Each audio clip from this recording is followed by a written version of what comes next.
Sir, Mumbai विरुद्ध खेळताना बऱ्याचदा म्हटलं जातं की महाराष्ट्र आणि मुंबई ही खुन्नस नेहमीच असायची. हां, तुमच्या काळी पहिलं पण ते असायची? ते हो, त्याही काळी असायची. कारण काय की सुरुवातीला महाराष्ट्र टीम फार असायची अशी.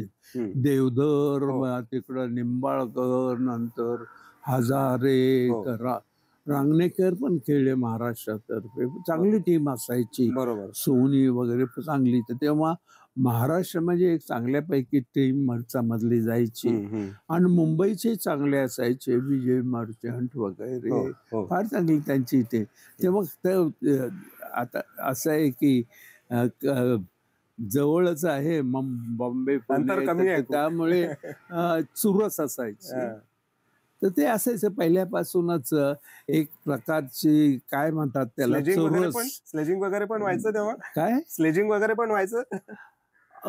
व्हायचं की. अच्छा. स्लेजिंग वगैरे व्हायचं. ते आम्ही रणजी वगैरे खेळत असताना व्हायचं, स्लेजिंग वगैरे व्हायचं. आणि काय आहे की सुरुवातीला आम्हाला काही कळतच नसायचं. हां, हां.